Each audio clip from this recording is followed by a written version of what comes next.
Bonjour, donc je vais essayer de vous résumer en 60 minutes à peu près ce qu'est l'archéologie aujourd'hui, d'où elle vient et par rapport à la thématique précise de ce préac, quels sont les différents moyens dont nous disposons, toutes les méthodes dites scientifiques sur lesquelles je reviendrai brièvement, mais aussi qu'est-ce qui fait que l'archéologie est ou non une science. Donc l'archéologie pour beaucoup d'enfants, c'est ça, ou beaucoup de nos concitoyens. Et quand on est archéologue, on rencontre sans arrêt des gens qui nous disent ah, j'aurais tellement voulu être archéologue. Mais ils ont préféré être médecin ou banquier. Mais néanmoins, c'est quelque chose qui reste en rêve. Et vous savez que sans doute que Sigmund Freud s'intéressait beaucoup à l'archéologie, avait acquis progressivement une collection de 2000 objets archéologiques et faisait constamment un lien, utilisait la métaphore de l'archéologie par rapport à l'inconscient et aux recherches sur l'inconscient. Alors, plus concrètement, quand on pense archéologie, et justement quand on est enfant et qu'on a envie d'être archéologue, c'était d'ailleurs mon cas, c'est le fait de la découverte, découverte de ce qui était enfoui, caché, oublié, qui va être manifeste. Donc ici, la découverte de la tombe de Toutankhamon, une des découvertes les plus médiatisées de l'histoire de l'archéologie, et qui fait que, pour beaucoup, l'archéologie, c'est un trésor. Si vous regardez la presse régionale, à chaque fois qu'il est question de fouilles archéologiques, il y a pratiquement toujours le mot trésor. Voilà. Par rapport, j'ai vu que c'était nulle part dans les mots que vous avez envoyés, d'ailleurs, ce qui est heureux, mais c'est effectivement ce dont on entend beaucoup parler, et ça a des inconvénients. C'est-à-dire que quand on est ayant été responsable 8 ans de l'archéologie préventive, quand on a affaire à un élu local et qu'on lui dit regardez monsieur l'élu, c'est merveilleux, ces trous de poteaux et ces bouts de silex, ça va vous coûter 500 000 euros.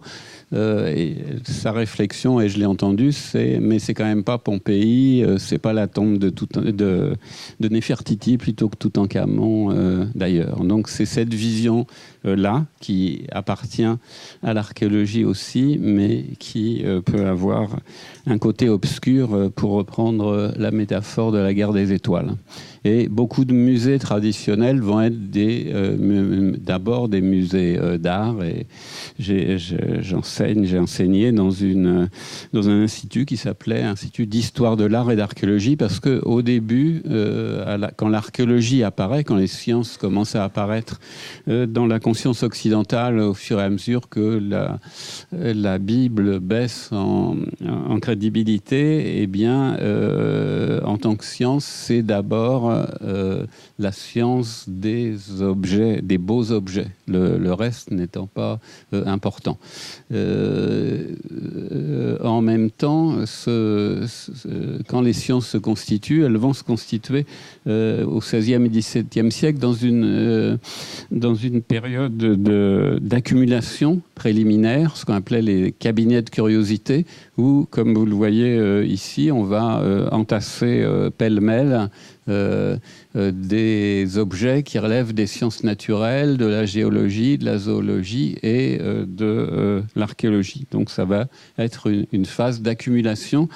Les premières fouilles programmées, comme on dit, proprement dites, ne commencent qu'au XVIIIe siècle avec les fouilles de Pompéi. Jusque-là, c'était le hasard des découvertes qui constituaient les musées. Les travaux agricoles, les travaux de construction révélaient des objets et ces objets passaient dans des collections. Là, à Pompéi, on commence à faire des fouilles volontairement, même si on a découvert par hasard en creusant un puits, Pompéi et Herculanum, et avec des méthodes évidemment qui vont être très approximatives. Alors, des grandes découvertes, cela dit, Heureusement, on continue à en faire des découvertes spectaculaires, sinon le métier d'archéologue serait un peu triste. Donc là, c'est la célèbre armée des 8000 soldats qui gardaient la tombe du premier empereur de Chine vers moins 220 de notre ère. Et ce n'est que l'une des armées, et le tombeau lui-même de l'empereur n'est pas fouillé. Les archéologues chinois estimant avec sagesse qu'elle risque d'être fabuleuse et qu'on n'a pas les moyens scientifiques d'être certains de nos jours, actuellement du moins, de pouvoir la fouiller dans les meilleures conditions possibles. Une autre découverte spectaculaire des années 90, un disque en bronze et en or représentant le ciel trouvé dans le nord de l'Allemagne. Mais en même temps, tout au long du XXe siècle, l'archéologie des trésors s'est progressivement transformée en une archéologie beaucoup moins spectaculaire.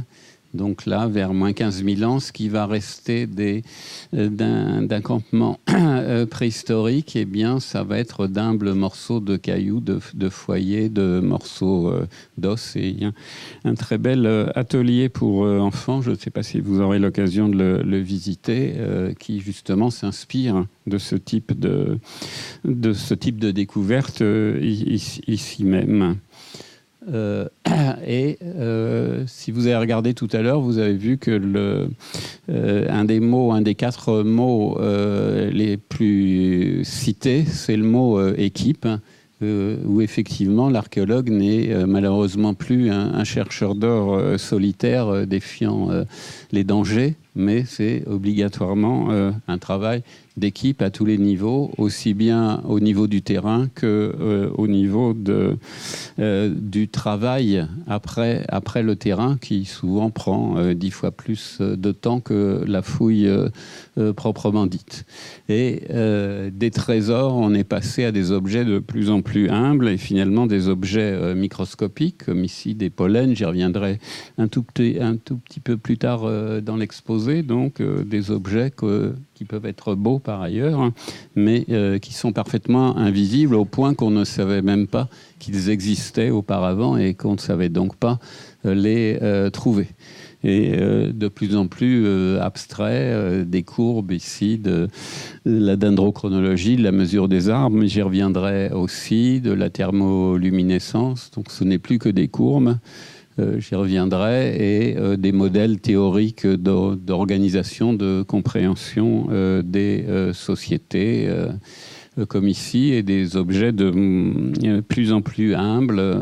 Les fouilles de latrines étant particulièrement importantes pour les archéologues, parce qu'on a toutes sortes de renseignements sur l'alimentation, l'hygiène, les maladies, etc. Quand il y a eu les grandes fouilles du Louvre, là où il y a actuellement la pyramide en verre, c'est là que c'est tout un quartier de Paris des 16e, 17e, 18e siècles, et parmi les objets, les zones, les structures les plus porteuses d'informations, ça a été effectivement ces latrines du Paris ancien.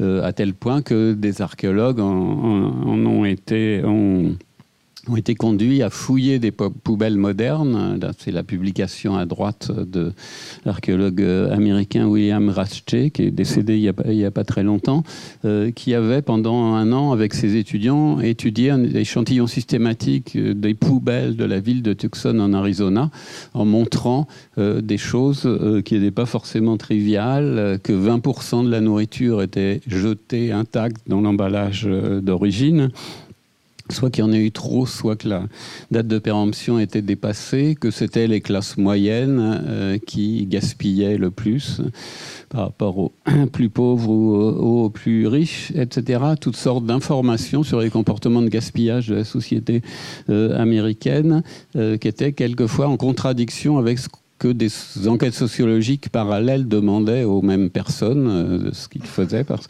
Et parce qu'il y avait une sorte de contradiction, en fait, en ce que les gens pensaient faire et ce qu'ils faisaient réellement. Et ce type d'enquête, justement, in vivo, est important parce qu'il y a un vieux débat avec les historiens. Pendant longtemps, l'archéologie, progressivement, au XIXe siècle, quand elle se dégage de l'histoire de l'art, va rester quand même l'archéologie des périodes historiques, Égypte, Mésopotamie, Grèce, Rome, pour lesquelles on a des textes. Et donc, on va considérer que l'archéologie est une discipline auxiliaire de l'histoire. C'est une définition que vous allez retrouver dans des manuels jusque dans les années 60. Maintenant, on sait que les textes, évidemment, c'est intéressant, ça éclaire les objets, mais que les textes sont aussi, comme on dit souvent, partiels et partiaux. Ça n'éclaire qu'une partie de la société et souvent, ça peut être contradictoire. Je reste juste dans les poubelles. Il y a deux paparazzi, Bruno Mouron et Pascal Rostin, qui ont publié un livre des poubelles des stars, dont j'ai fait la préface d'ailleurs, des stars et des populations dans différents pays, à chaque fois les poubelles de riches et les poubelles de pauvres. Ici, on est dans un pays africain pauvre. Tout ça pour dire que ce thème des poubelles peut être aussi à la mode. Alors, souvent, on a l'argumentation que, bah oui, vous les archéologues, vous pouvez quand même rien prouver puisque les gens sont morts. Alors, c'est le cas aussi pour les historiens. C'est aussi le fait que c'est pas toujours ce que les gens disent qui est important, les psychologues et les sociologues, et je viens de le montrer concernant le comportement de gaspillage, ça vient que c'est souvent ce que les gens ne disent pas qui est important. Donc le fait qu'il y ait plus de témoins, c'est pas forcément rédhibitoire. Ce qui est important, c'est est-ce que, par exemple, on peut faire des prédictions en archéologie? Est-ce que je peux considérer, à partir des enquêtes d'André Leroy-Gourhan sur les grottes peintes du Paléolithique, qui considère qu'il y a une organisation générale entre 15 000 et 20 000 ans, avec une opposition entre les bisons et les chevaux, avec des bouquetins plus marginaux. Si cette analyse est bonne, eh bien, si on découvre une nouvelle grotte, et bien qu'elle a exactement la même organisation, c'est par exemple un exemple de validité et en même temps de prédictibilité. On peut prévoir un résultat. En science, si je mélange de l'oxygène et de l'hydrogène et je peux, en activant en plus, en rajoutant de l'électricité, prédire que je vais avoir de l'eau. Et on essaie l'expérience et si ça marche, on est content. Donc c'est une des points centraux de la preuve. Est-ce qu'on va pouvoir prouver en archéologie ce qu'on appelle la falsifiabilité? C'est ce que les philosophes des sciences, les épistémologues considèrent justement que dans un raisonnement, c'est est-ce que je peux prouver que ceci est faux? Ce qui est plus important d'une certaine manière que de prouver que c'est vrai. Parce que si on peut ni pas prouver que c'est faux, on est en dehors du domaine de la science. Et répétabilité, c'est pouvoir répéter une expérience, et notamment dans ce qu'on appelle l'archéologie expérimentale, et vous aurez l'occasion d'en faire pendant cette séance, c'est justement voir, par rapport à l'étude des traces, par exemple, je fais plusieurs haches polies classiques. J'en utilise une pour couper le bois, l'autre pour couper de la viande, la troisième pour travailler la terre. J'étudie au microscope les traces d'utilisation et je les compare à un objet préhistorique réel pour voir à quoi servait cet objet. Donc vous avez toute une série de mécanismes qui fait que l'archéologie effectivement peut être considérée comme appartenant au domaine scientifique. non pas parce qu'elle utilise des méthodes physiques, informatiques, etc. Comme vous savez, nos amis astrologues utilisent aussi l'informatique pour leurs merveilleuses prévisions. Donc c'est pas ça qui fait qu'on est dans le domaine de la science. Ce qui fait qu'on est dans le domaine de la science, c'est effectivement les mécanismes du raisonnement et de la preuve. Cela dit, ça ne veut pas dire que c'est mieux que quelque chose soit scientifique. Il y a dans notre vie, heureusement, toutes sortes de choses qui sont en dehors de la science, du discours scientifique au sens strict, la musique, l'art en général, l'amour, les sentiments, tout ça est en dehors du domaine de la science. Mais en revanche, si on décide qu'on est dans le domaine de la science, on doit répondre à un certain nombre de critères. Donc, je donne quelques exemples, mais vous en verrez en vrai d'archéologie expérimentale. Ici, taille du silex, la reconstitution d'habitations néolithiques sur les bords du lac de Clairvaux, qui permet de voir à la fois les problèmes posés à ce moment-là dans la construction et comment vont évoluer ces bâtiments. Ici, l'archéologie du goût, fabrication du vin à la romaine, dans un mas de Beaucaire, dont le propriétaire, l'exploitant, travaille en étroite relation avec des archéologues pour refaire du vin romain suivant l'intégralité des recettes. Et autre branche de ce qui relève de l'expérimentation, ce qu'on appelle l'ethno-archéologie, c'est-à-dire étudier des populations traditionnelles, les dernières populations traditionnelles, pour essayer de valider, d'expérimenter, de tester des hypothèses archéologiques. Ici, en Papouasie-Nouvelle-Guinée, les dernières populations au monde, des Papous, qui taillent encore des haches de pierre qui ont été, sur lesquelles il y a eu des enquêtes très serrées de Pierre et Anne-Marie Pétroquin, aussi bien sur la méthode de fabrication, les méthodes de détection des gisements de roches adéquats et la signification sociale et la manière dont circulent ces haches dans ces dernières sociétés dont en Papouasie-Nouvelle-Guinée, la moitié orientale est indépendante et la moitié occidentale appartient à l'Indonésie, et c'est des populations d'ailleurs qui subissent un des génocides les plus persistants. Il y a eu déjà au moins 100 000 morts et dont personne ne parle jamais à peu près. Donc, manière de tester des hypothèses. Vous voyez que ces populations sont à cheval entre des objets anciens et des objets récents, sachant que ce ne serait pas une preuve au sens strict, mais disons que ça offre plutôt des contre-exemples, ou de voir si telle hypothèse marche ou pas. Par exemple, est-ce qu'il y a identité entre la répartition d'une culture matérielle donnée, c'est-à-dire des vases ayant telle forme et tel décor, des outils ayant telle forme, est-ce que ça coïncide ou non, cette répartition dans une région donnée, avec un groupe ethnique se définissant comme tel, ayant ses croyances et ayant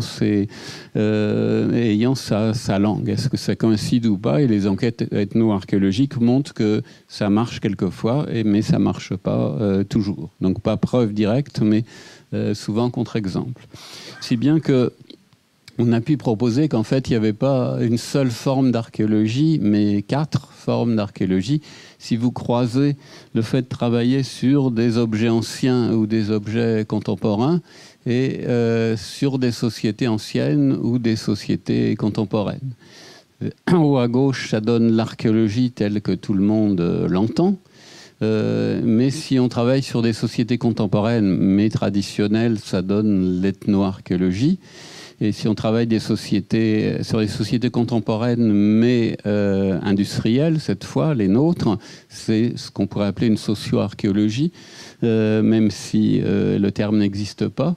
Et puis, enquêter sur des sociétés anciennes, mais à travers des objets contemporains, c'est-à-dire qu'on refait, c'est l'archéologie expérimentale.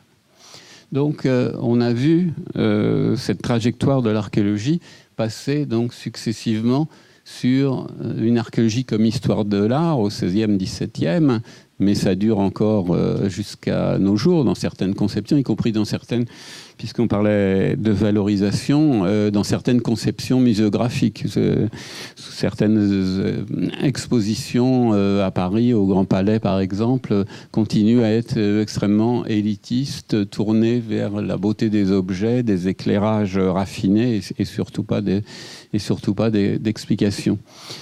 C'est dégagé ensuite au XIXe siècle la conception de l'archéologie comme science auxiliaire de l'histoire, dont je vous parlais, mais qui dure encore pour certains archéologues, pour qui l'alpha et l'oméga, ça reste les textes.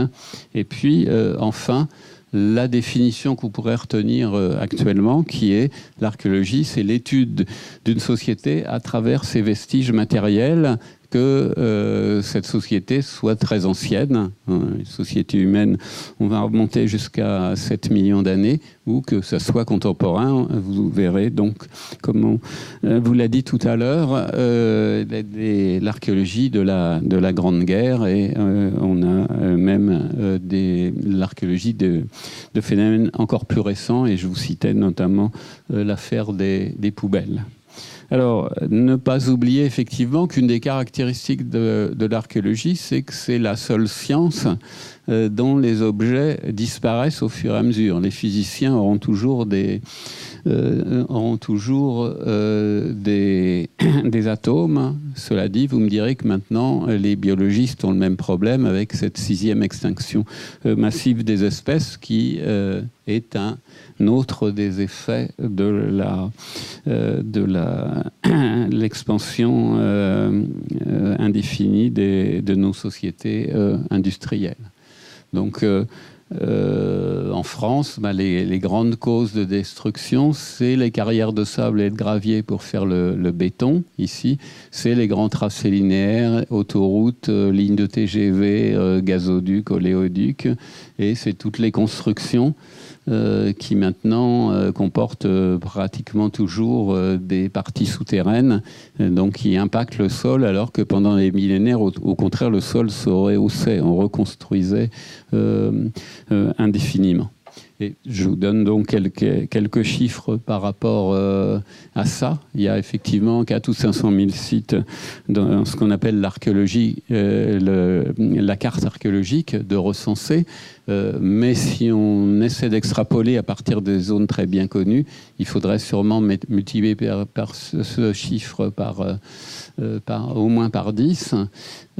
Chaque année, on estime que c'est à peu près 700 km² qui sont artificialisés, comme on dit, donc dont les vestiges sont détruits à jamais. C'est la surface d'un département par tous les 10 ans, à peu près. Ou un terrain de football pour toutes les 4 minutes pour ceux qui aiment bien les jeux de ballon.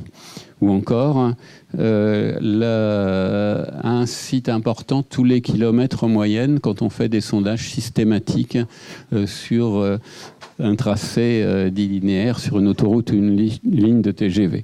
Alors, je dis un site important parce que pratiquement chaque centimètre carré du sol français porte les traces de l'activité humaine qui remonte à plus d'1 million d'années.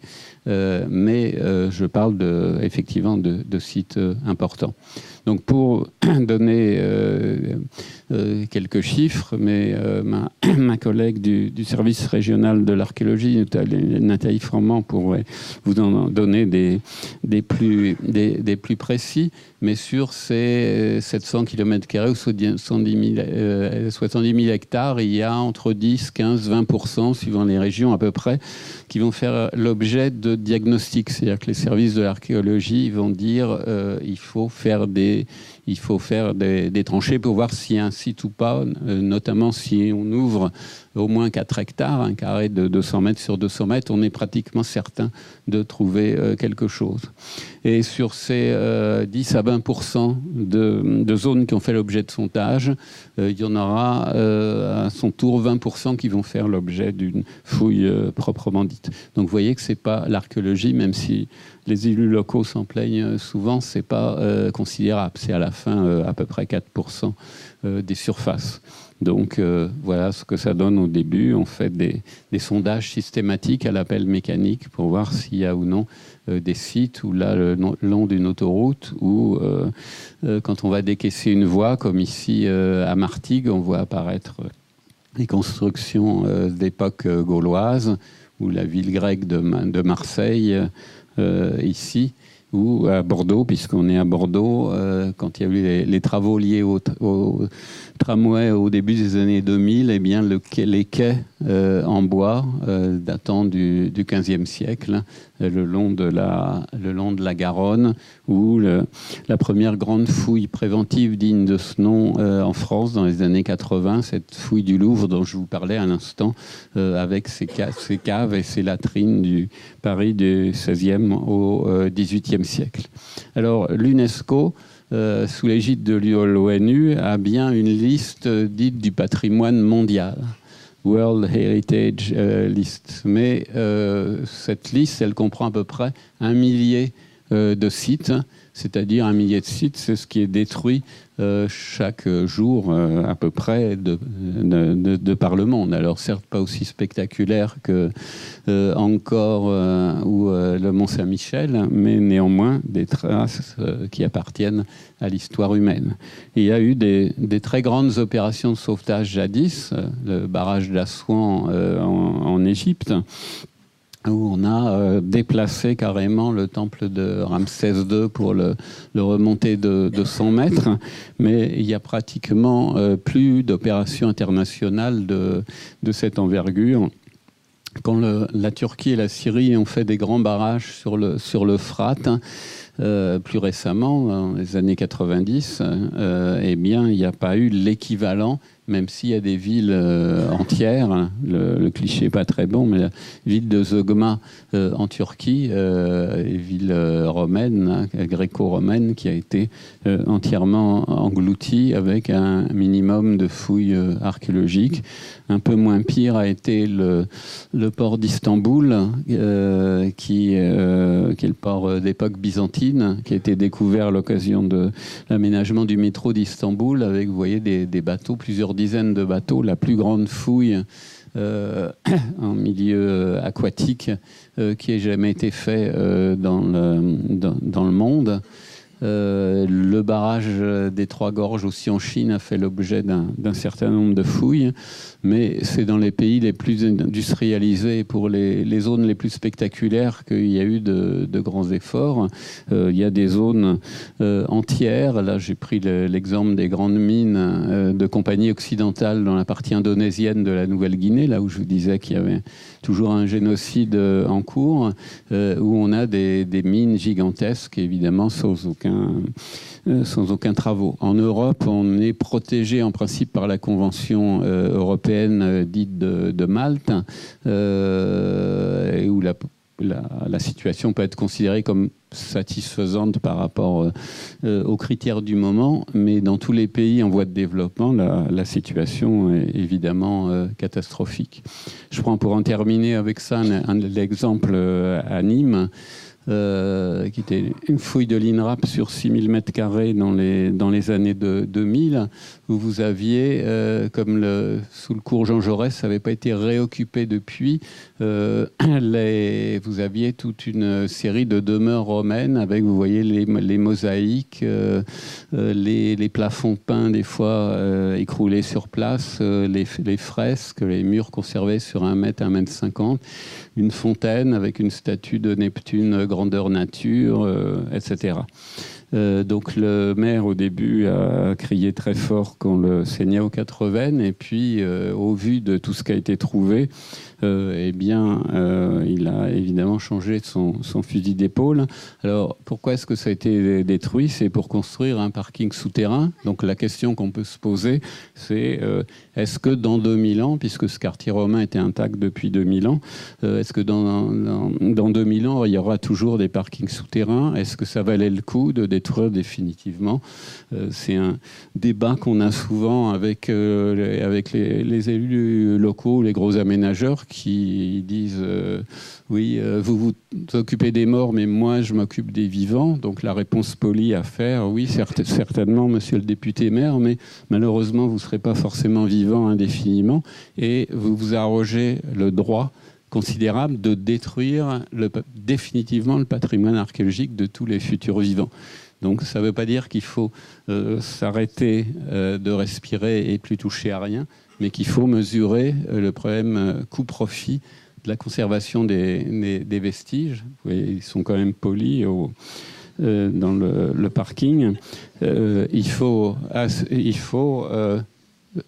être dans le rapport coût-profit pour la société, et c'est un débat qui très souvent n'a en fait pas lieu. On est sans arrêt dans les opérations au coût par coût. Alors, sous la pression de ses administrés, le maire, finalement, pris de remords, est en train de construire, à côté des célèbres arènes de Nîmes, que vous avez ici, un musée de la romanité, construit par un grand architecte, Norman Foster, où effectivement on va pouvoir voir les mosaïques, les objets qui ont été sauvés. L'avantage des élus locaux, c'est que c'est des gens pragmatiques, donc s'ils voient que leurs citoyens, c'est-à-dire leurs électeurs, s'intéressent à l'archéologie, ce qui est presque toujours le cas, et ils sont capables de changer leur fusil d'épaule. Donc je vais maintenant détailler très rapidement, juste passer en revue pour que vous l'ayez en tête, ce qu'on appelle les sciences en archéologie, sachant qu'on a un problème de définition des fois de qu'est-ce que c'est que ces sciences. Souvent il est à la mode de distinguer hard science, soft science dans le milieu anglo-saxon, et nos amis francophones physiciens disent sciences dures, sciences molles, alors que la traduction de soft, ça serait plutôt sciences douces, qui changerait un peu les termes concernant les sciences humaines et sociales. Et on pourrait dire effectivement sciences inhumaines dans l'autre sens. Et je cite ce proverbe que j'ai entendu chez les bureaucrates du ministère de la Recherche: les sciences humaines et sociales, c'est 5% de notre budget, mais 80% de nos ennuis, pour rester poli. Donc, détaillons les différents types d'objets archéologiques qui vont pouvoir être étudiés par les différentes sciences, en croisant ceci là que j'ai emprunté au site d'un des laboratoires d'archéologie du CNRS.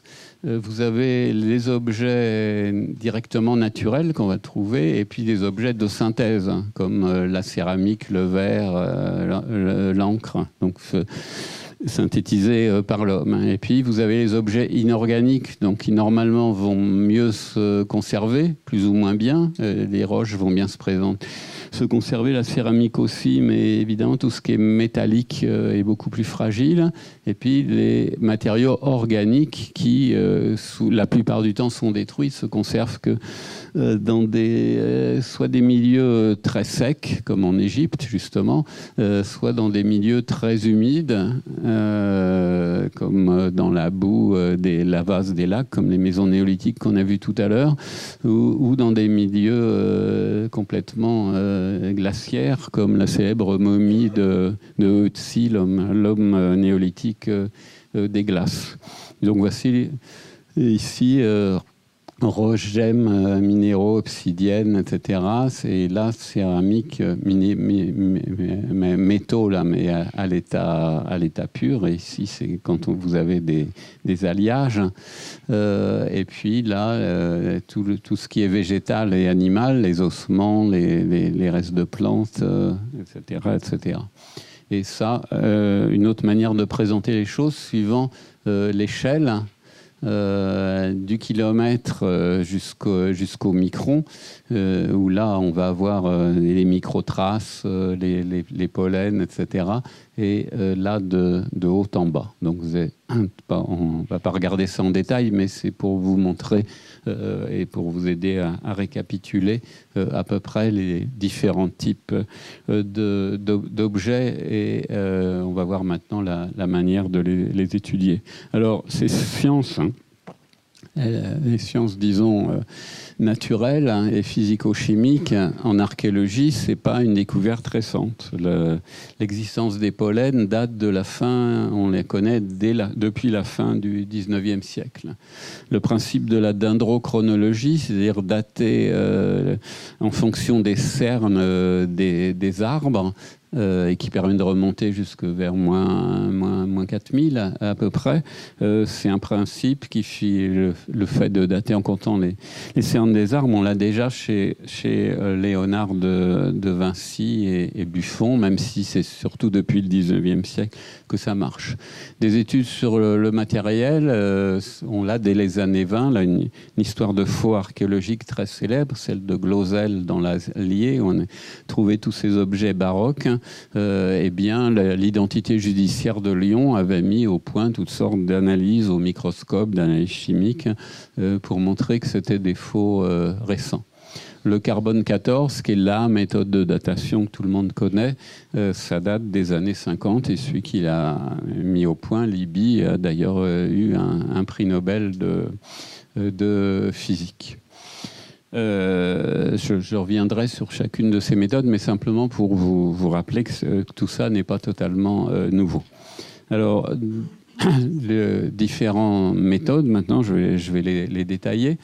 Tout ce qui est informatique, qui est l'archéologie, bizarrement, a été sans doute la première science humaine à avoir commencé à appliquer, à s'intéresser à l'informatique, aux méthodes de traitement automatique de l'information dès la fin des années 50 et durant les années 60. Personnage majeur de l'archéologie française, mais même au niveau international, c'est Jean-Claude Gardin, décédé récemment, qui avait créé un centre d'analyse documentaire pour l'archéologie, où il y a eu mis au point tous ces traitements de l'information, qui ont donc commencé très tôt, et qui avait organisé en 1969 le premier colloque international qui n'a jamais eu lieu sur archéologie et informatique. Donc dès les années 70, vous avez eu tout un bouillonnement autour de l'utilisation de l'informatique. Pourquoi spécialement en archéologie? Parce que l'archéologie a des objets très nombreux, souvent très répétitifs, donc des milliers, voire des millions de morceaux de poterie. Donc les statistiques vont être importantes, et souvent en même temps des objets pas trop complexes. D'écrire une poterie, c'est pas très compliqué non plus. Donc ça a été utilisé d'abord avec des très gros ordinateurs, et puis finalement la micro-informatique s'y est mise. Donc maintenant c'est complètement banal. Donc il y a des tas de choses qui se font banalement, donc tout ce qui est statistique, système d'information géographique, et simulation également. On veut simuler par exemple les mouvements migratoires, classer automatiquement les objets en fonction de leurs traits, et puis la photo numérique et les publications en ligne qui dans les sciences dures deviennent souvent quasiment la règle exclusive, mais c'est encore loin d'être le cas dans les sciences humaines et sociales. Néanmoins, il y a des choses qu'on n'a pas résolues, c'est-à-dire faire des relevés qui seraient entièrement automatisés. On continue à dessiner, effectivement, parce qu'il y a un problème d'interprétation un peu fine. C'est tout comme on peut scanner des objets archéologiques, mais on continue quand même à les dessiner de fait, parce que là encore, le dessin est une interprétation. Et puis l'interconnexion des bases de données, c'est-à-dire tout archéologue construit sa base de données avec son propre système, qui est forcément le meilleur. Et donc souvent, après, le temps passe et on peut se retrouver avec des archives non utilisables. Et on rêve régulièrement de grands systèmes où il y a tout dedans, mais on en est encore loin. Et puis, dans les années 60-70, dans la fin des 30 Glorieuses, où on avait toutes sortes de grands projets, il y avait l'idée qu'on allait même formaliser les raisonnements archéologiques, c'est-à-dire que ça devienne automatique, comme dans les sciences dures, qu'il n'y aurait plus de bibliothèque et qu'on mettrait toutes les données en commun. Donc ça, c'est ces trois ambitions-là qui étaient typiques des années 60-70, elles ne sont toujours pas attestées. Alors je passe aux méthodes de datation. Rapidement sur le carbone 14. Ici, tous dans cette salle, on est fait de carbone et d'eau, comme vous savez. Une partie de ce carbone est radioactif. C'est une radioactivité qui s'entretient avec l'atmosphère, quand on respire. Quand nous allons mourir, là, il n'y a plus d'échange avec l'atmosphère. Donc, la radioactivité va décroître régulièrement, à peu près régulièrement, de moitié tous les 5000 ans. Si bien qu'actuellement, 50 000 ans, c'est le maximum. Après, on n'a pas encore les moyens de détecter des signaux plus faibles. Le problème, c'est que la radioactivité, la part de la radioactivité dans l'atmosphère a varié dans le temps. Donc, des fois, on est obligé de corriger justement avec la dendrochronologie, mais la dendrochronologie ne remonte pas au-delà de 4000 à 6000 ans, donc après on est un peu dans le brouillard. Donc vous voyez là la limite actuellement 45 000 ans en gros dans ce qu'on peut dater. Mais c'est la méthode de loin la plus utilisée. Également, ce qu'on appelle l'uranium-thorium, je vous épargne la démonstration, mais qui a permis, par exemple, là, de dater un cercle de stalactites fait par des hommes de Néandertal il y a 176 000 ans, dans la grotte de Bruniquel. Ce qu'on peut dater, c'est la cassure de la calcite.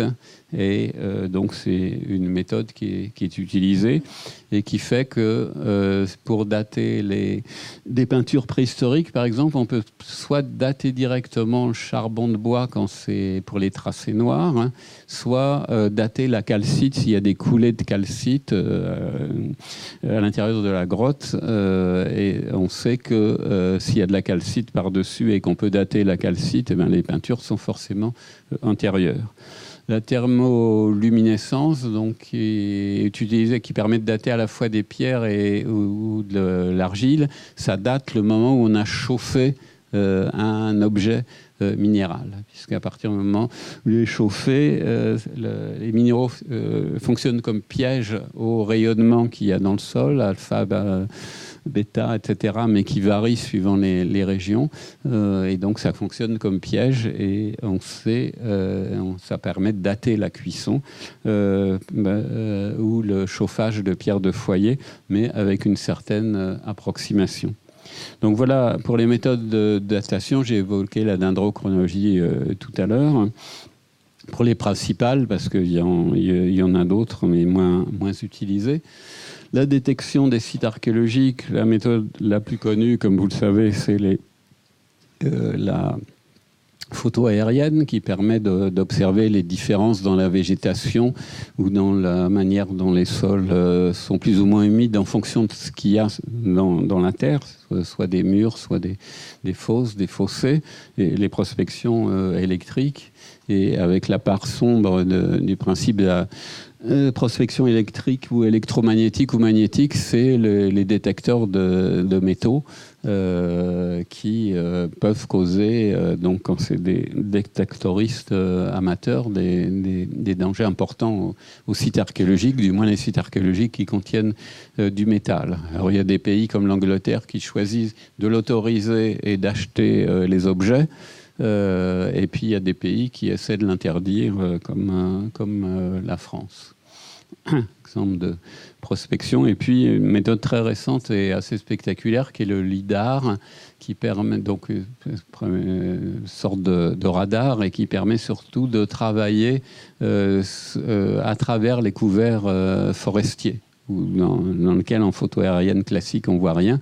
Donc c'est comme ça qu'on a découvert récemment, il y a à peine un an, toute une ville royale au Cambodge, dans les montagnes des Koulen, pas très loin d'Angkor, enfin une 50aine de kilomètres d'Angkor, mais une ville qu'on soupçonnait vaguement, mais sans plus.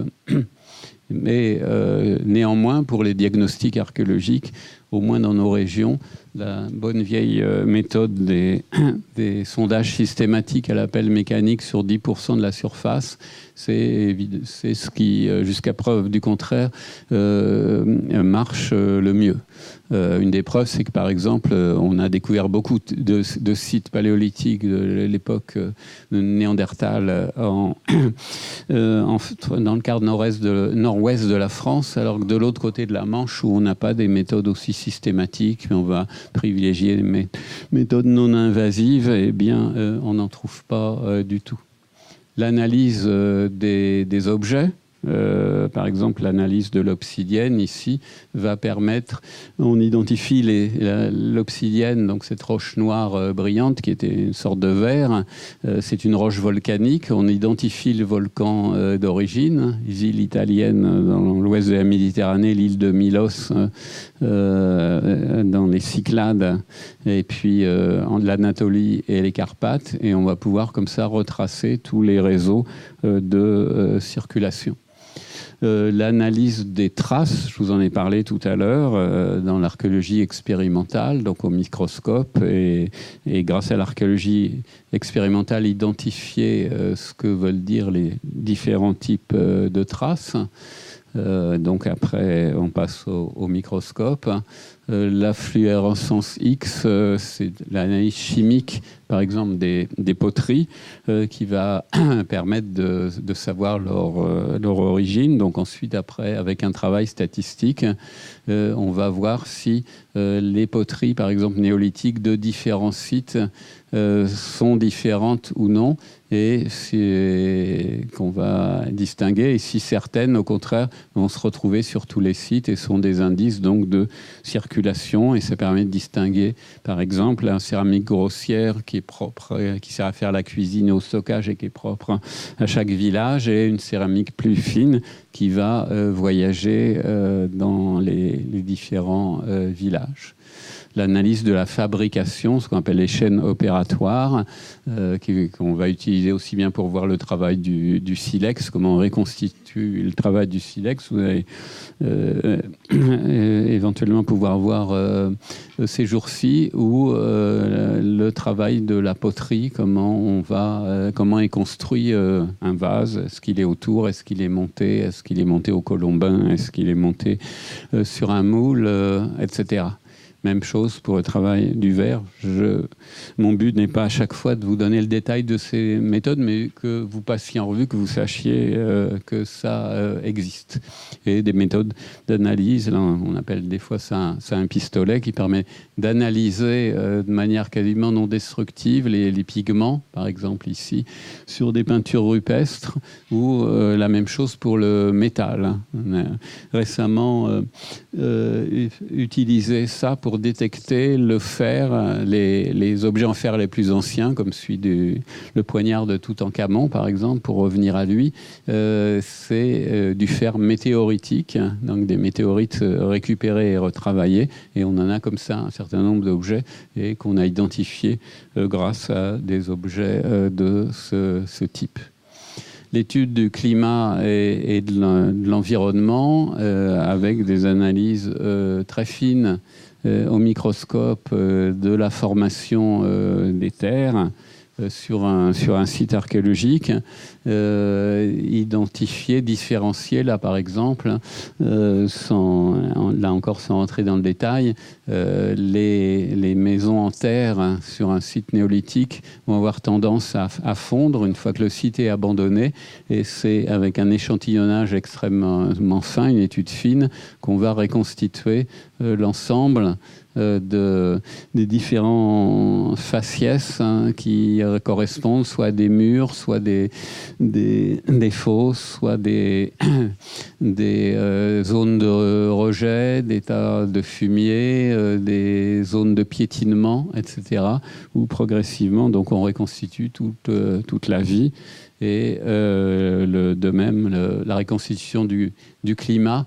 Ici, vous êtes de 5500 à 7500 avant notre ère.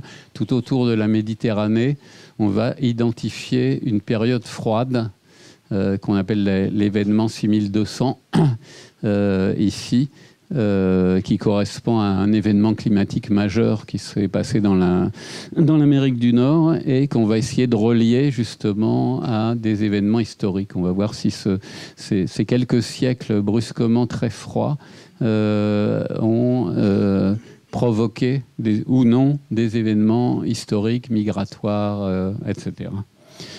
L'étude des êtres vivants, donc on a vu les pollens déjà. L'étude des animaux, donc on va identifier les animaux et on va construire des diagrammes avec les différentes espèces. Ici, les animaux sauvages, les chevaux, les cochons, les bœufs. Ici, les bœufs sont en bleu.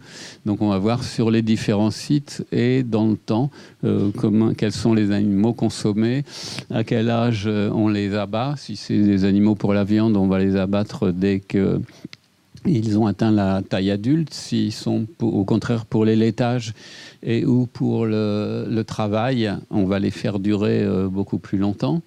Et on peut voir l'évolution dans le temps. Par exemple, ici, dans le bassin parisien, depuis moins 5000 jusqu'à 0, on voit par exemple que les bœufs vont diminuer progressivement, que les moutons et les chèvres vont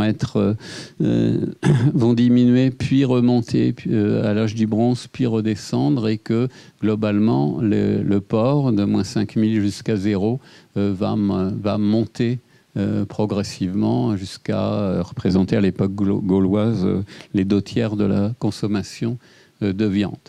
Une méthode assez récente développée dans les 10 dernières années, c'est le strontium qui va se trouver dans la terre et dans l'eau, donc dans les plantes, et qui après vont être consommés par les animaux qui mangent les plantes et les animaux mangés par l'homme, et l'homme va également manger les plantes. Et ce strontium, les quantités du strontium vont varier suivant les régions. Donc, et sur notre corps, le strontium, il va, au moment où les dents définitives poussent, vous enregistrez le strontium de l'endroit où vous êtes. Et en revanche, pendant toute votre vie, ça va changer. Et si vous vous déplacez, on va pouvoir savoir si vous êtes, au moment où on va vous étudier dans votre tombe, si c'est la même chose, la même quantité entre vos dents et vos os, vous êtes mort là où vous avez grandi. Si au contraire, ça n'a rien à voir, ça veut dire que vous n'êtes pas du coin. Et en multipliant les analyses, on va pouvoir mettre en évidence des mouvements migratoires. Les études d'ADN, maintenant, depuis quelques années, on arrive à retrouver l'ADN très ancien, jusqu'aux hommes de Néandertal, jusqu'à pratiquement 100 000 ans, plus ou moins bien conservé. Il faut prendre aussi toutes sortes de précautions, parce que sinon, ce qu'on va retrouver, c'est l'ADN du fouilleur et pas l'ADN de l'individu qu'on cherche. Et en plus, l'ADN se conserve bien dans les régions froides et pas du tout dans les régions chaudes. Ici, un des cas les plus célèbres, c'est l'homme de Denisova, ici dans la grotte de Denisova en Sibérie russe, dont on possède qu'une phalange et quelques dents, mais qui ont permis de reconstituer l'ADN, et on s'est aperçu que ces Denisoviens donc étaient tout à fait différents, nettement différents des Néandertaliens et des hommes modernes. On s'en est aperçu que depuis 2010, et ça a créé donc uniquement avec ces 3 ou 4 bouts d'os, mais avec l'ADN bien conservé, ça a enrichi et modifié de manière importante l'histoire de l'homme. Donc voilà ce qu'on peut sortir avec la génétique, où on va essayer de mettre en relief des mouvements migratoires, par exemple. Je vous signale juste que ça existe. Le problème de la génétique, c'est que ça coûte très cher. Le génome complet d'un individu, c'est 60 000 euros.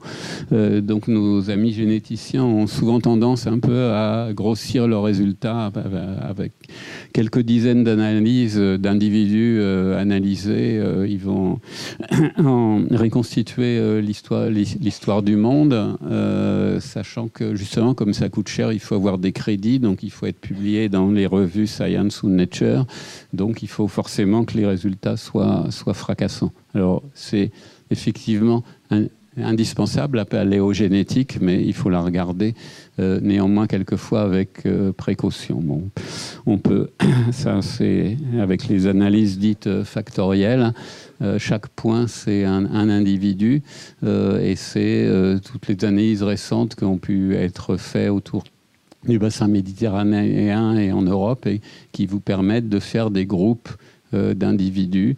C'est comme ça qu'on peut voir que l'essentiel des populations néolithiques en Europe viennent effectivement du Proche-Orient.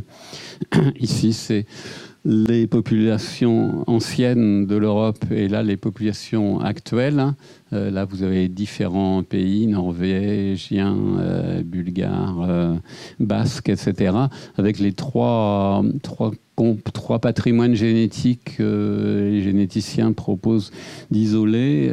En bleu, ce qui vient plutôt des indigènes européens avant l'arrivée du néolithique. En orange, les populations agricoles venues du Proche-Orient.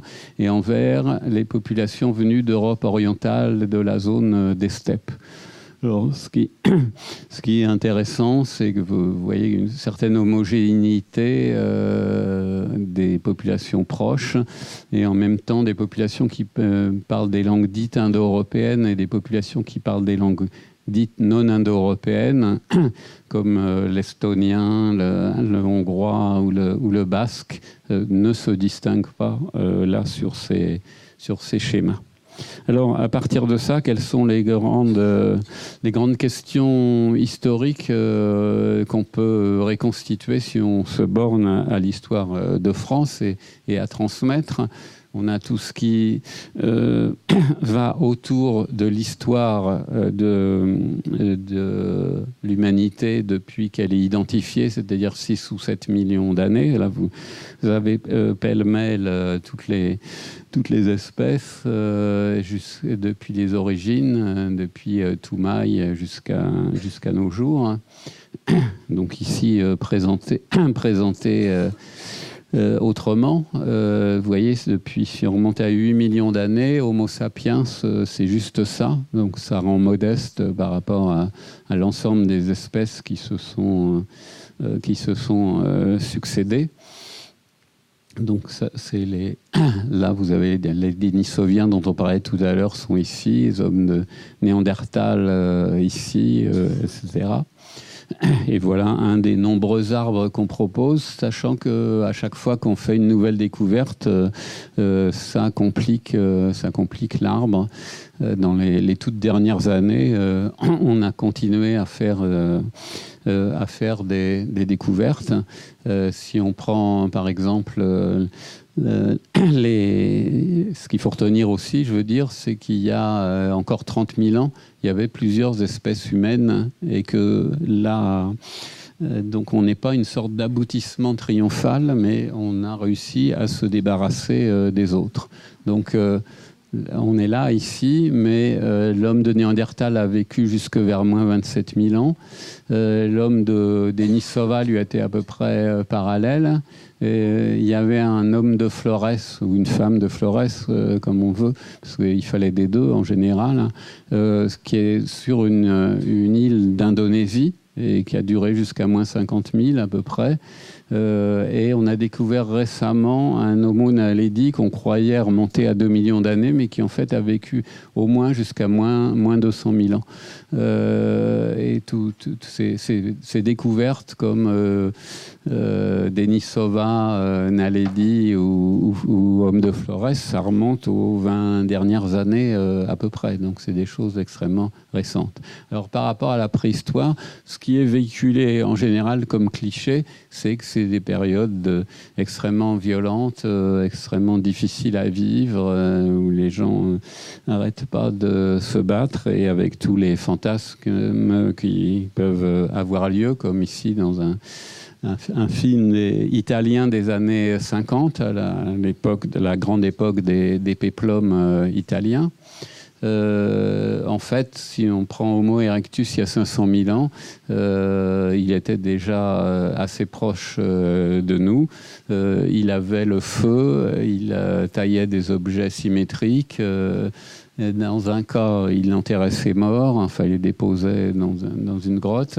Et dans un cas aussi, il traçait même des zigzags réguliers sur un coquillage, donc des formes d'abstraction. Néandertal, il avait le même cerveau que nous, la même taille de cerveau, la même capacité au langage. Il enterre ses morts, il porte des parures, donc il orne son corps. Il a fait des tracés aussi bien en gravure qu'en peinture dans les grottes. C'est pas représentatif, mais au moins c'est des tracés.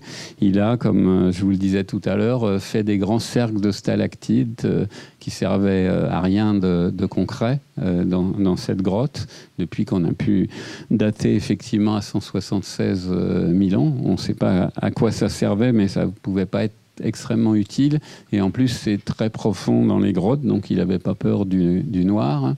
Et puis finalement arrive Homo sapiens, c'est-à-dire vous et moi, qu'on faisait remonter à 100 000 puis à 200 000 ans, et depuis le mois de juin dernier on le fait remonter à 300 000 ans à cause des fouilles de Djebel Irhouz au Maroc, sachant que c'est une émergence progressive. On n'est pas passé d'Erectus à Sapiens d'un jour à l'autre. Une chose qui est frappante, par exemple, c'est que la représentation sur cette trajectoire de 300 000 ans n'apparaît qu'il y a 40 000 ans. Donc on peut imaginer qu'il y avait une complexification progressive des structures. Cela dit, être complexe, c'est pas forcément mieux, parce que on risque, plus un organisme est complexe, plus il est fragile. Les organismes les mieux adaptés qui nous survivront, c'est les bactéries. Donc, Homo sapiens, on reconstitue ces voyages à partir de l'ensemble de l'Afrique, voyages qui dureront jusqu'à une date récente, puisque l'Océanie, l'île de Pâques, etc., c'est dans les premiers siècles de notre ère. Donc la représentation dont je parlais tout à l'heure, et la manière dont on se représente maintenant. Vous avez vu la fouille de Pincevent tout au début d'André Leroi-Gourhan. On se représente plutôt que la guerre du feu, des campements façon tipi dans la steppe, avec donc voilà, avec les études qu'on va pouvoir faire fines, qui vont permettre effectivement de reconstituer les foyers, puisque on va voir les limites de la tente, les endroits où les gens pouvaient s'asseoir, où tombaient les morceaux, les zones pour se reposer, etc. Ce qu'on sait aussi, c'est qu'ils mangeaient beaucoup mieux que nous, si on compare. Ce que nous on mange là, c'est les bâtons clairs, et ce que eux mangeaient, c'est les bâtons foncés. Et là à droite, vous avez donc les bâtons foncés, ce qu'ils mangeaient, les bâtons au milieu, ce que nous on mange, et les bâtons à droite, ce que nous recommandent les diététiciens. Donc vous voyez que c'est proche. Alors on parle quelquefois de régime paléolithique à recommander, ce qui est excessif, mais en gros ça veut dire qu'on était adapté à une certaine nourriture, qu'on a inventé l'agriculture et l'élevage, donc une nourriture complètement différente il y a seulement 10 000 ans. 10 000 ans, c'est rien sur des centaines de milliers d'années, et donc on n'est pas tout à fait, notre corps n'est pas tout à fait adapté à ça. Donc après, la rupture fondamentale, c'est le néolithique. Donc dans un certain nombre de zones du monde, on invente l'agriculture et l'élevage entre moins 10 000 et moins 5 000, parce qu'on est dans une période interglaciaire. Jusque-là, depuis 100 000 ans, on était dans une période glaciaire. Là, on a une période favorable. L'Homo sapiens vit dans une période favorable. Et à partir de là, donc, l'agriculture et l'élevage vont se répandre dans l'ensemble du monde. Et on va passer d'une population de quelques centaines de milliers d'habitants à la population actuelle qui est d'à peu près 7 milliards, dont 1 milliard ne mange pas sa faim. Fouiller le néolithique, c'est donc retirer la terre arable dans nos régions et voir les trous des poteaux des maisons qui apparaissent à ce moment-là. Donc un exercice un peu difficile, mais qui va permettre de faire des reconstitutions à partir du plan des maisons. C'est un travail qui va être fait sur n'importe quelle construction en bois, que ce soit au néolithique où ça apparaît, jusqu'à des périodes récentes. Si on fouille un site du Moyen-Âge où les maisons sont en bois et en terre, on aura le même résultat. Avec le néolithique, dans nos régions apparaît la poterie, mais la poterie apparaît plutôt dans d'autres régions du monde. Il y a des chasseurs-cueilleurs, quand ils sont sédentaires, qui inventent la poterie. Et puis, dans différentes régions du monde, avec cette croissance continue de la population, il y a un moment où la différenciation sociale apparaît, notamment en Europe. C'est quand on ne peut pas aller plus loin que l'Atlantique, où on voit des personnages importants qui apparaissent, qui n'étaient pas visibles auparavant. On va enterrer certains personnages dans des monuments réservés à une toute petite élite. Et on va changer aussi radicalement de représentation. Avant, c'est surtout des représentations féminines. Maintenant, ça devient des représentations d'armes, d'objets de pouvoir, d'hommes en armes, etc. Dans certaines régions du monde, on a les premiers États du monde, Égypte et Mésopotamie, puis Chine, puis également en Amérique. Et dans d'autres régions, on l'a pas. On a ces premiers États en général dans les régions qui sont des nasses écologiques où la population s'entasse, mais on peut pas sortir de la région. Donc on arrive très vite à des villes et à des États et donc à l'écriture qui est nécessaire. Les signes abstraits, ça existe de tout temps, mais l'écriture, ça sert à gérer des populations trop nombreuses. En Europe, à l'époque de l'Égypte et la Mésopotamie, on continue à avoir des fermes avec des populations hiérarchisées, mais pas encore des villes. Je passe aux Gaulois, donc je ne vais pas détailler l'histoire de Vercingétorix, mais cette histoire n'a jamais existé. C'est un contresens dans le texte de César. Les Gaulois se rendent, César leur demande de rendre les armes et de livrer les chefs. Et César écrit on jette les armes et on livre les chefs, mais c'est les armes qu'on jette du haut des remparts, c'est pas les armes de Vercingétorix. Et néanmoins, Alésia a ce côté très emblématique qui a mené justement une exposition de l'INRAP et de la Cité des Sciences, dite une exposition renversante pour renverser les clichés. Les Gaulois ne sont pas ceux d'Astérix, c'est pas des barbares, c'est des populations qui sont déjà en train de construire des villes et des États, donc avec un décalage historique de 3 ou 4 siècles, pas plus, par rapport aux Romains. Et puisqu'on parlait de trésors, une tombe princière trouvée récemment près de Troyes avec un riche personnage vers moins 450 de notre ère, des objets importés de Grèce, un torque en or, des bracelets en or, etc. Une autre tombe de chefs sur des chars, et cette émergence, comme je disais, des premières villes en Gaule, avant la conquête romaine, avec un urbanisme souvent à angle droit, donc qui n'est pas une avancée de Rome. Et puis donc cette arrivée des premières villes avant la conquête.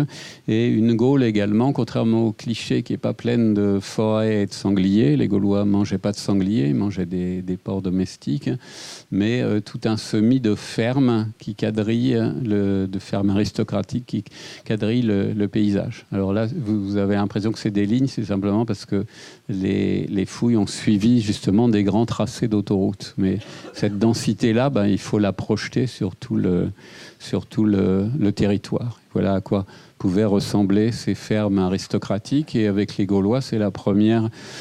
c'est une révolution technique supplémentaire, l'apparition du fer, qui va être dans la vie courante jusqu'à nos jours, jusqu'à la mécanisation de l'outillage.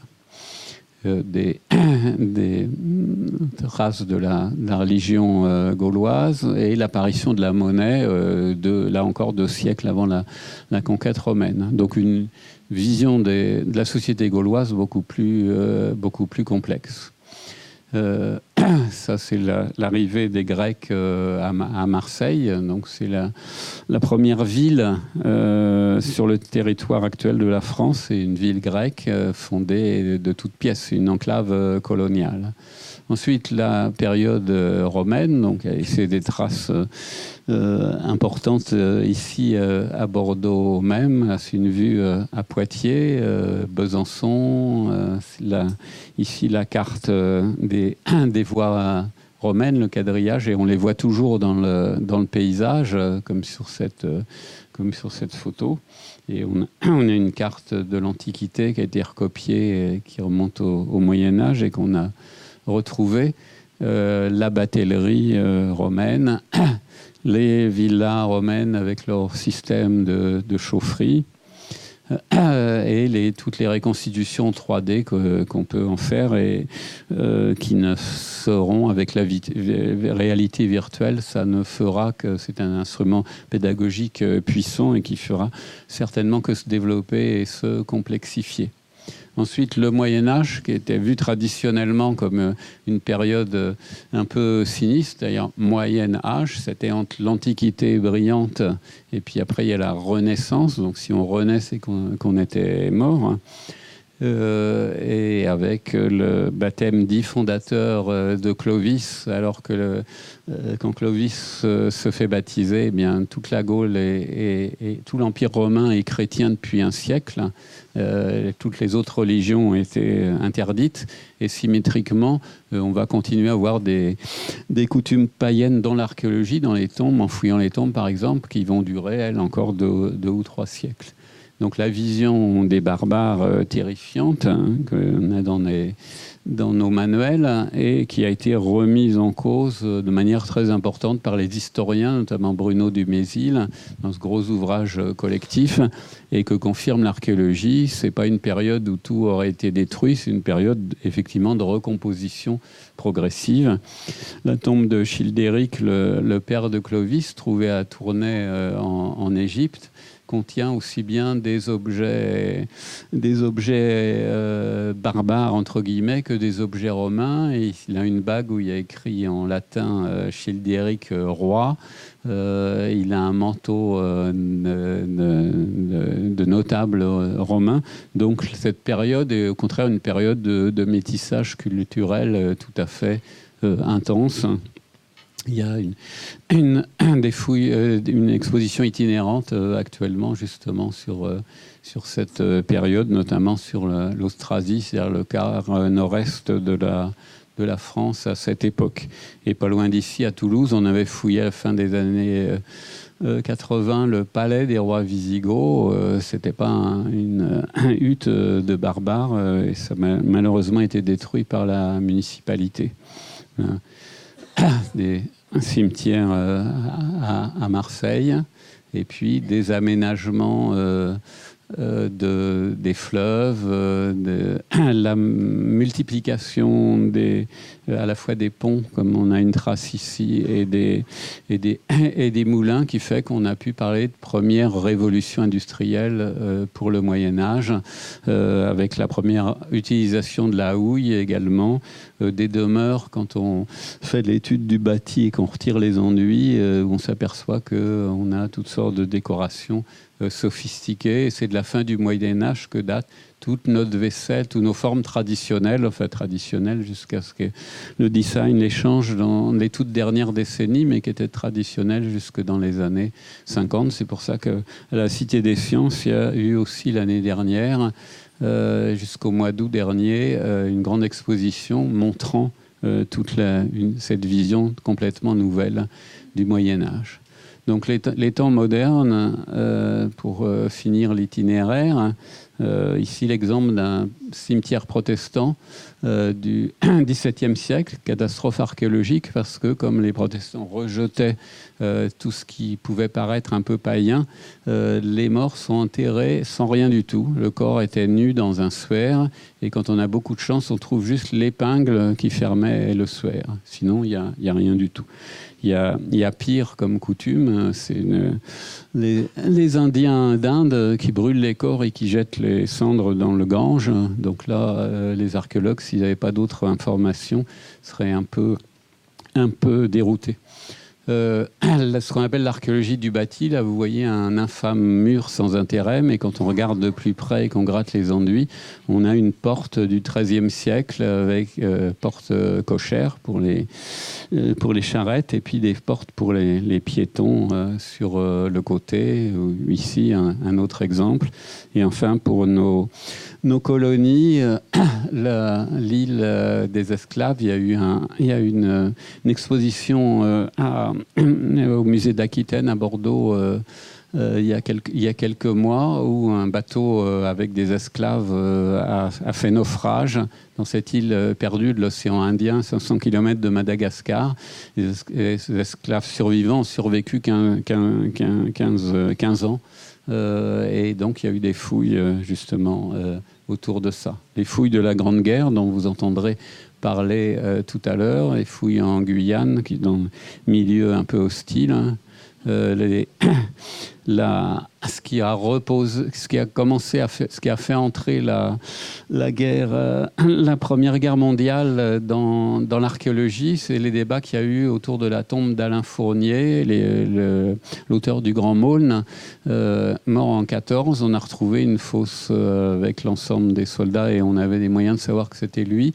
Et est-ce que ça relevait juste des inhumations militaires qui auraient ramassé les ossements pêle-mêle et les auraient mis dans un cimetière militaire, ou est-ce qu'il fallait une enquête archéologique? Et on a choisi l'archéologie, on a admis que ça devenait de l'archéologie à partir des années 90, et après on est descendu dans le temps, archéologie industrielle ici, les poubelles on l'a vu, et moins drôle, l'archéologie des charniers récents, comme ici à Srebrenica, ce qui a permis donc le massacre sous les ordres du général Mladic, avec 8000 morts, hein, dont on a retrouvé les corps et auxquels on a donné une sépulture décente. Mais ça a permis également d'identifier, justement, pour juger les criminels, d'identifier les circonstances de la mort et de le préciser. Pour ça qu'il y a aussi une archéologie des camps de concentration, hein, comme à Buchenwald. Et il y a même maintenant une archéologie extraterrestre. Ça, c'est le message qu'on a envoyé aux extraterrestres dans la sonde Voyager. Un monsieur, une dame, le nombre pi, le système solaire, mais ils ne nous ont pas encore répondu. Et une carte, on commence à recenser les points d'impact, parce qu'il y a des tas de points d'impact maintenant sur la Lune et sur Mars. Et donc, si on veut y reconnaître quelque chose, il faut déjà en faire l'inventaire, sans compter les risques après justement de pillage, de perte. Et il y a aussi des gens qui enterrent des choses sous la terre pour voir ce que ça deviendrait Là, par exemple, c'est ce qu'avait fait Bill Gates.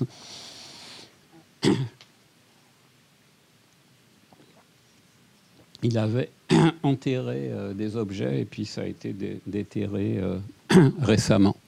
Il y a à Nantes, en l'an 2000, on a fait, enfin 8000 personnes ont apporté 8000 boîtes en métal dans lesquelles il y a des objets et qui seront ouverts le 1er janvier 2100. Donc j'espère qu'on sera tous là pour cette ouverture. Et l'archéologie rétrospective, là, ici le motel des mystères, un archéologue américain qui essaie de s'imaginer ce que pourrait être la fouille d'un motel dans 3000 ans, comment on l'interpréterait.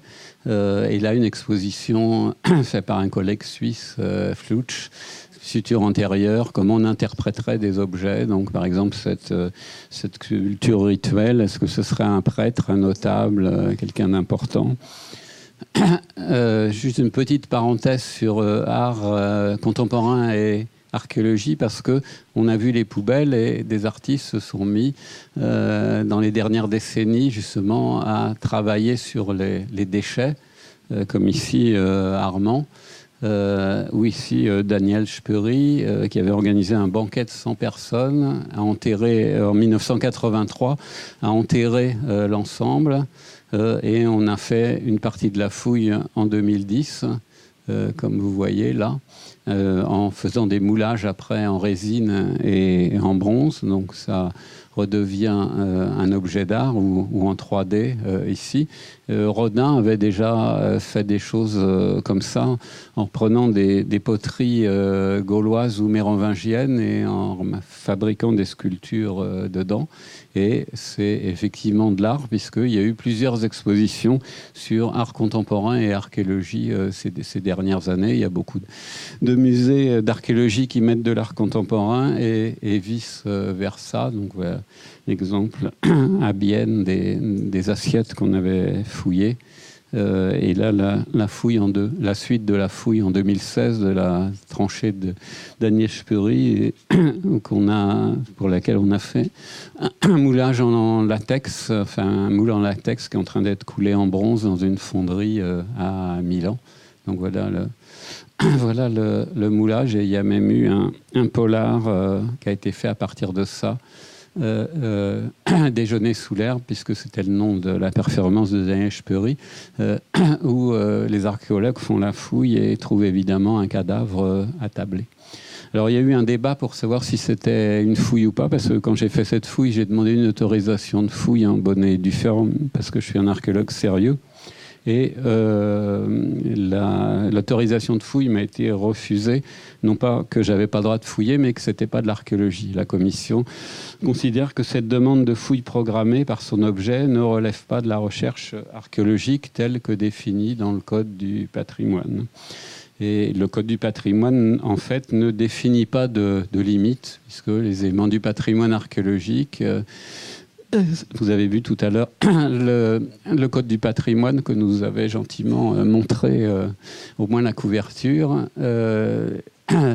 trace de l'existence de l'humanité dont la sauvegarde et l'étude par les fouilles et les découvertes retrace le développement de l'histoire de l'humanité, sa relation avec l'environnement naturel, donc il n'y a pas de limite. Et effectivement, il y a eu d'autres opérations archéologiques d'art contemporain. Ici, une colonne sur laquelle on gravait des choses et qu'on a progressivement enterrée à Hambourg.